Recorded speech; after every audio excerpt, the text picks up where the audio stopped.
दोस्तों, एक महिला सादा कपड़ों में बाजार पहुंची, एक आम नागरिक की तरह। किसी को क्या पता था कि वह एक दमदार आईपीएस अफसर है। सब्जी लेते वक्त एक ठेले वाली ने विनती की, बहना जी जरा मेरा ठेला देख लोगी? महिला ने मुस्कुराकर कहा, हाँ बहन, निश्चिंत रहो। वो ठेले का ध्यान रख ही रही थी कि तभी एक दरोगा आया, सब्जी उठाई और बिना पैसे दिए जाने लगा। महिला बोली, साहब पैसे देकर जाइए। दरोगा रूखा जवाब देता है, तू होती कौन है मुझे टोकने वाली? वह बहस करने लगता है। भीड़ जमा हो जाती है।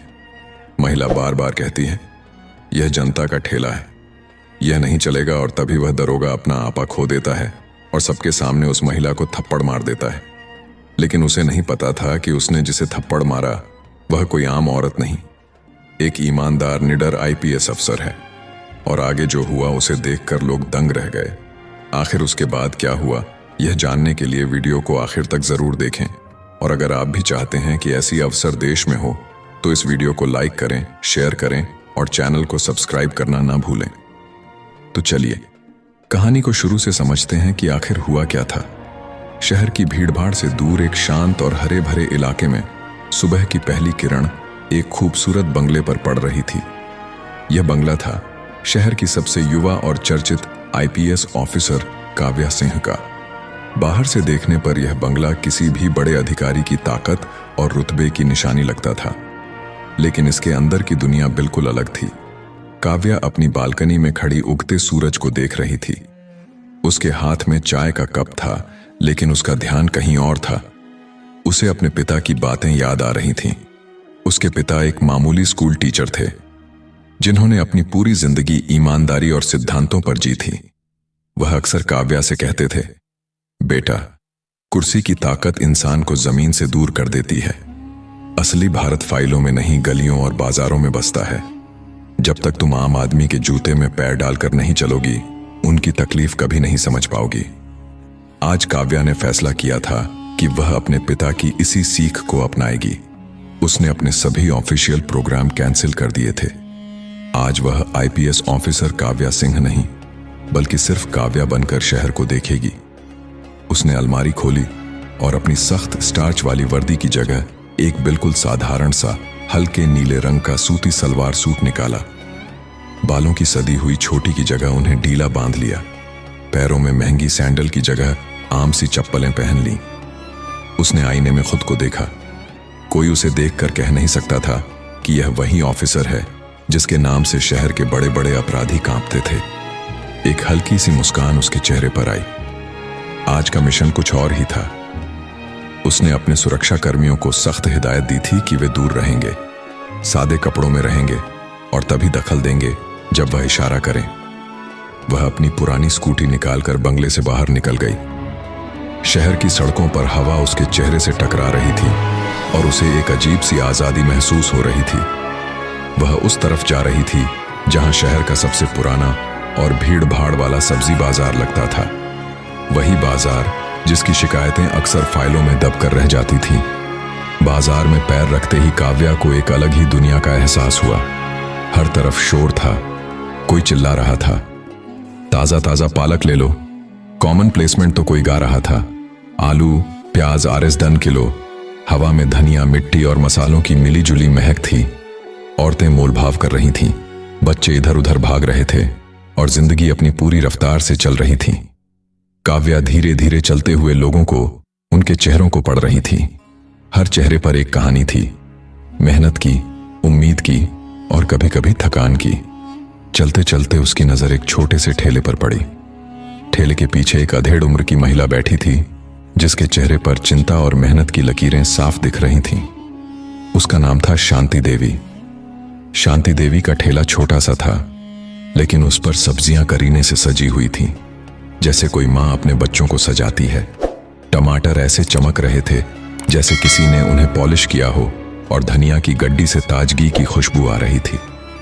काव्या उसके ठेले के पास जाकर रुक गई। आलू कैसे दिए माताजी? काव्या ने बहुत ही नरम आवाज में पूछा। शांति देवी ने नजर उठाकर देखा। एक सीधी साधी लड़की को देखकर उसके चेहरे पर एक हल्की सी मुस्कान आ गई।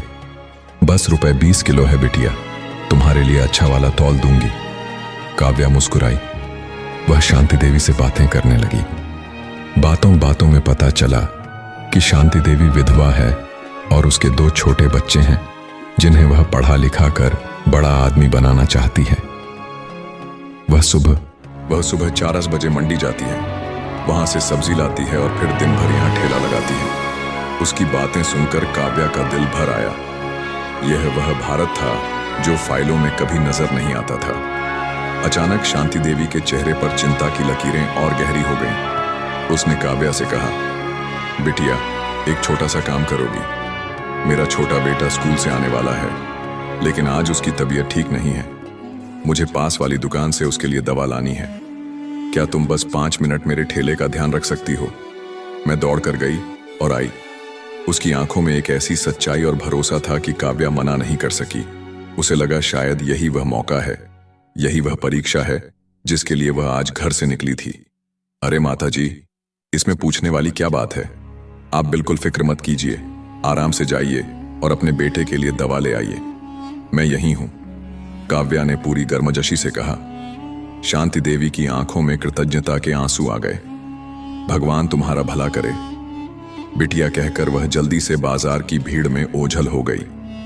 अब काव्या उस छोटे से ठेले के पीछे खड़ी थी, जिंदगी को एक बिल्कुल नए नजरिए से देख रही थी। काव्या को ठेले पर खड़े अभी कुछ ही मिनट हुए थे। वह एक ग्राहक को टमाटर तौल कर दे ही रही थी कि तभी बाजार में एक अजीब सी हलचल हुई। लोग सहम कर इधर उधर होने लगे। काव्या ने देखा, एक पुलिस की जीप आकर रुकी थी और उसमें से एक थुलथुले शरीर वाला दरोगा उतरा। उसकी वर्दी पर नाम की पट्टी लगी थी। भीम सिंह की चाल में अहंकार था। वह अपनी मूंछों पर ताव देता हुआ ऐसे चल रहा था जैसे बाजार उसके बाप की जागीर हो। छोटे मोटे दुकानदार उसे देखते ही डरकर सलाम ठोक रहे थे। वह किसी के ठेले से एक सेब उठा लेता तो किसी की दुकान से एक मूली। कोई कुछ कहने की हिम्मत नहीं करता था। सब जानते थे कि यह दरोगा हफ्ता वसूली और मुफ्तखोरी के लिए बदनाम है। घूमता घूमता भीम सिंह शांति देवी के ठेले के सामने आकर रुका। उसकी नजर चमकदार टमाटरों और ताजी गोभी पर पड़ी। उसने इधर उधर देखा। ठेले पर एक सीधी सादी सी लड़की को खड़ा देखकर वह मन ही मन मुस्कुराया। आज तो शिकार नया है, उसने सोचा। बिना एक शब्द कहे भीम सिंह ने एक बड़ा सा थैला निकाला और उसमें अपनी पसंद की सब्जियां भरने लगा। उसने 2 किलो आलू डाले, 1 किलो टमाटर, एक बड़ी सी गोभी और कुछ नींबू भी उठा ली। उसका थैला लगभग भर चुका था। काव्या चुपचाप सब देख रही थी। उसका खून खौल रहा था। उसे शांति देवी का थका हुआ चेहरा याद आ रहा था, जिसने अपनी पूरी जमा पूंजी इन सब्जियों में लगा रखी थी। यह सिर्फ सब्जी की चोरी नहीं थी, यह एक गरीब की मेहनत थी, उसके बच्चों के भविष्य की चोरी थी। जब भीम सिंह थैला उठाकर चलने लगा तो काव्या ने बहुत ही शांत लेकिन दृढ़ आवाज में उसे टोका। भाई साहब रुकिए। भीम सिंह ने पलटकर देखा, जैसे उसे अपने कानों पर यकीन ना हुआ हो। आज तक उसे इस बाजार में किसी ने रोकने की हिम्मत नहीं की थी। क्या है? उसने रूखी आवाज में पूछा। काव्या ने कहा, आपने जो सब्जियां ली है उसके पैसे? यह सुनते ही भीम सिंह के चेहरे पर एक व्यंग भरी मुस्कान आ गई। वह जोर से हंसा। पैसे? हाँ हाँ हाँ, अरे ओ छोकरी तू नहीं लगती है यहां, जानती नहीं मैं कौन हूं। दरोगा भीम सिंह नाम है मेरा, पूरा इलाका मेरे नाम से कांपता है। काव्या के चेहरे पर कोई शिकन नहीं आई। उसने उसी शांति से जवाब दिया, आप कोई भी हो साहब, आपने सामान लिया है तो पैसे तो देने पड़ेंगे। यह किसी गरीब औरत की रोजी रोटी है। आपकी वर्दी लोगों की रक्षा के लिए है, उन्हें लूटने के लिए नहीं। काव्या की यह बात भीम सिंह के अहंकार पर सीधी चोट थी। आज तक किसी ने उसके सामने ऐसे आंख में आंख डालकर बात नहीं की थी, वह भी एक मामूली सी लड़की ने। बाजार में जो लोग पहले डरे सहमे खड़े थे, अब रुककर यह तमाशा देखने लगे थे। भीम सिंह को लगा कि उसकी इज्जत मिट्टी में मिल रही है। उसका चेहरा गुस्से से लाल हो गया। ए लड़की, जबान ज्यादा चल रही है तेरी, तू मुझे कानून सिखाएगी? तेरी हिम्मत कैसे हुई मुझसे पैसे मांगने की? 2 कौड़ी की सब्जी बेचने वाली की तरफ से वकालत कर रही है। काव्या ने गहरी सांस ली। उसे गुस्सा आ रहा था, लेकिन उसने अपने प्रशिक्षण से सीखा था कि सबसे ज्यादा ताकत शांत रहने में होती है। मैं किसी की वकालत नहीं कर रही साहब, मैं सिर्फ सही और गलत की बात कर रही हूं। आप वर्दी में हैं, आपको तो मिसाल कायम करनी चाहिए। आप ही ऐसा करेंगे तो आम जनता का पुलिस पर से भरोसा उठ जाएगा। अब भीम सिंह का गुस्सा 7वें आसमान पर पहुंच गया। उसे लगा कि यह लड़की उसका अपमान करने पर तुली हुई है। भीड़ में कुछ लोग कान्हा फूंसी करने लगे थे। लड़की तो सही कह रही है, कोई फुसफुसेगा।